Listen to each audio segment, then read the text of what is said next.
Assalamualaikum warahmatullahi wabarakatuh, Sobat RH sekalian. Jumpa lagi kita di channel yang keren ini. Keren cadas, sahabat semuanya. Kita ambil video lagi yang terkait dengan Brigadir J, Ferdy Sambo, dan juga Nyonya Sambo ya. Sekarang ada Ricky, ada Baradae juga tentunya. Ya saudara sekalian, coba kita bacakan perkembangan terbaru yang juga di-share oleh pengacara Brigadir J kepada saya soal keinginan untuk menemui Nyonya Sambo biar terang, biar jelas misteri yang selama ini melingkupi kasus Brigadir J. Kira-kira begitu maksudnya ya. Coba kita bacakan sobat era sekalian sebagaimana dilansir oleh Detikcom ya. Judulnya adalah Kuasa Hukum Brigadir J ingin bertemu istri Irjen Sambo ya, Putri Chandrawati. Oke, coba kita bacakan sobat era sekalian sebagaimana dilansir oleh Detikcom. Jakarta, kuasa hukum keluarga Brigadir Nofrian Syah Yosua Huta Barat alias Brigadir J berkeinginan untuk bertemu dengan istri dari Irjen Ferdy Sambo, Putri Chandrawati, terkait kasus tewasnya Brigadir J. Meski Putri disebut sedang terguncang, dia yakin istri Irjen Sambo itu akan bicara dengan dia. Luar biasa kepercayaan dirinya. Saya akan membaca postingan dari rekan-rekan wartawan bahwa LPSK belum berhasil mewawancara karena ibu itu masih terguncang. Oleh karena itu, supaya ibu itu tidak terguncang, saya menawarkan diri untuk melindungi ibu Putri. Saya kepingin berbicara dengan dia supaya jelas apa yang terjadi pada 8 Juli 2022, kata Kamarudin di gedung Bareskrim Polri Selasa 2 Agustus 2022. Jadi sobat era sekalian, Putri Chandrawati atau Nyonya Sambo atau istri Sambo atau Irjen Sambo ini adalah saksi kunci. Hanya satu-satunya yang bisa menjelaskan apakah betul Brigadir J berusaha masuk kamar. Satu. Apakah betul Brigadir J mau melecehkan. Satu. Dua ya, apakah betul dia berteriak karena upaya pelecehan tersebut. Tiga. Nah itu hanya bisa dijelaskan oleh ibu Putri. Lalu yang juga dia bisa jelaskan, betulkah terjadi tembak-menembak yang menewaskan Brigadir J. Jadi ini adalah saksi kunci yang harus didengarkan keterangannya, tapi keterangan yang sebenarnya bukan keterangan di bawah tekanan misalnya. Seandainya ada tekanan ya sobat era sekalian. Biasanya kalau perempuan ngomong sama saya, biasanya nyaman untuk mencurahkan isi hatinya. Karena saya orangnya sabar mendengar imbuhnya. Luar biasa Kamarudin Panggabean. Kamarudin mengatakan pertemuan ini tentunya bermaksud untuk mengurangi misteri yang kian belum terungkap. Menurut dia hal ini dilakukan agar kasus ini cepat terungkap dan tidak membebani Polri ya. Ya asal Polrinya tidak mau dibebani. Jadi saya tertarik untuk bertemu Ibu Putri supaya tahu dan mengurangi terlalu banyak misalnya misteri-misteri yang tidak terungkap. Saya menawarkan diri untuk bertemu Ibu Putri. Saya berjanji akan melindungi dia secara hukum. Kalau berkenan iya, paling tidak saya mau mendengar curahan hatinya. Apa sih yang terjadi pada 8 Juli 2022 di Kompleks Duren 3 sana katanya. Supaya cepat terungkap perkaranya dan tidak membebani institusi Polri ya. Once again tidak membebani institusi Polri. Kan kasihan Polri jadi terbebani toh, saya mau meringankan beban itu tambahnya ya. Ini juga LPSK tegaskan bakal periksa langsung istri Sambo.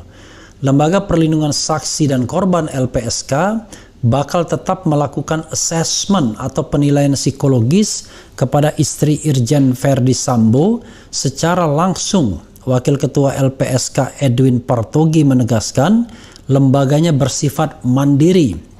LPSK berpendapat lain karena kami lembaga mandiri, independen dan kami memenuhi syarat undang-undang untuk pemeriksaan psikologis dari pemohon, tuturnya. Jadi kami tetap meminta untuk bertemu langsung, pemeriksaan langsung psikologis kepada Ibu Putri. Dan hal itu sudah disepakati, tinggal LPSK mengajukan waktunya untuk dilakukan pemeriksaan lanjutnya. Edwin menegaskan pihaknya tak bisa merujuk pada hasil pemeriksaan pihak lain. Dalam hal ini tim psikolog di luar LPSK. Salah satu syarat permohonan kami harus memeriksa kondisi psikologis dari pemohon. Jadi kami tidak bisa mengacu pada hasil pemeriksaan yang dilakukan oleh pihak lain, ungkap dia.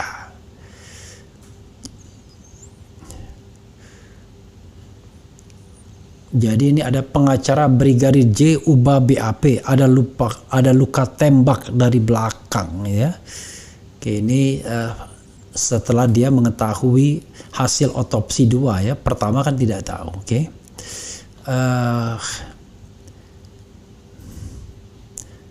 Jadi ini kuasa hukum keluarga Brigadir Nopriansah Yosua Huta Barat alias Brigadir J, Kamarudin Simanjuntak dan kawan-kawan telah diperiksa penyidik Bareskrim Polri terkait dugaan pembunuhan berencana. Kamarudin menyebut pihaknya telah mengubah BAP dengan menyebut adanya luka tembak dari belakang kepala hingga tembus ke hidung. Nah, ini yang sebelumnya tidak pernah diketahui ya. Dan ya terkesan ada kesengajaan untuk tidak mengekspos luka dari belakang itu.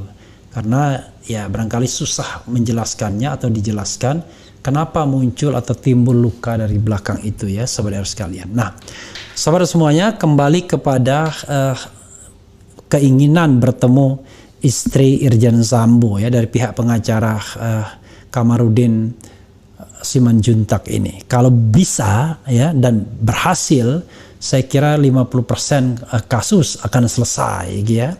Karena sesungguhnya kuncinya ada di Ibu Putri. Satu, apakah tadi ya, diulangi lagi, apakah benar terjadi pelecehan seksual itu? Apakah benar terjadi tembak-menembak yang dia dengar? Apakah benar ya, kemudian gara-gara tembak-menembak itu kemudian Brigadir J tewas? Jadi banyak sekali hal yang bisa digali dari Putri atau Putri Chandrawati atau Nyonya Sambo atau Ferdi Sambo. Dan itu sampai sekarang belum tergali karena konon situasi atau kondisi psikologis sang putri yang tidak mengizinkan, yang tidak memungkinkan ya.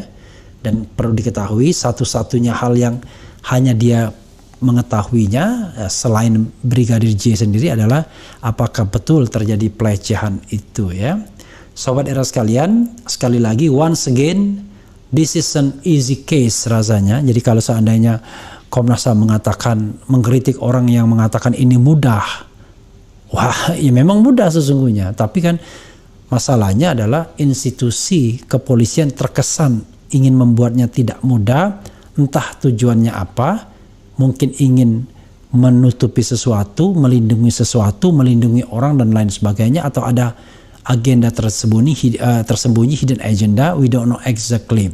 Tapi intinya ya secara teknis tidak sulit karena semuanya jelas. Locus delictinya jelas, tempus delictinya jelas, kalaupun ada keraguan ya kecil sekali keraguannya. Kemudian saksi-saksinya jelas. Sekarang tambah lagi saksinya Bribka Riki ya. Dan rasanya hanya dengan persuasi ya dan teknik investigasi, teknik wawancara yang kira-kira membuat yakin ya, membuat nyaman, barangkali kasus ini akan cepat selesai. Kecuali, ini mohon maaf, kecuali ada pihak-pihak tertentu yang tidak menginginkannya cepat selesai. Nah sayang sekali kan, kalau seandainya institusi dikorbankan hanya untuk kepentingan tertentu, atau untuk pihak tertentu, atau untuk orang tertentu. Kita berharap, sekali lagi prinsipnya adalah siapapun yang salah tidak boleh dibenarkan, siapapun yang benar tidak boleh disalahkan. Yang benar harus dibenarkan, yang salah dinyatakan salah.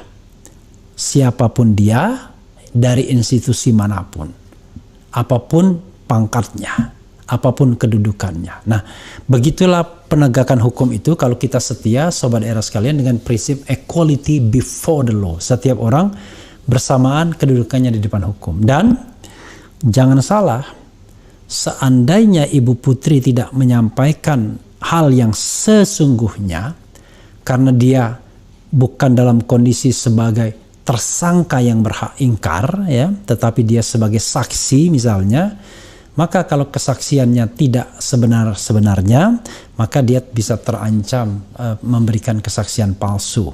Nah, ini umum, ya, tanpa memandang apakah dia sedang goncang psikologisnya atau enggak, apakah dia sedang berduka atau tidak, ya. Ini umum saja.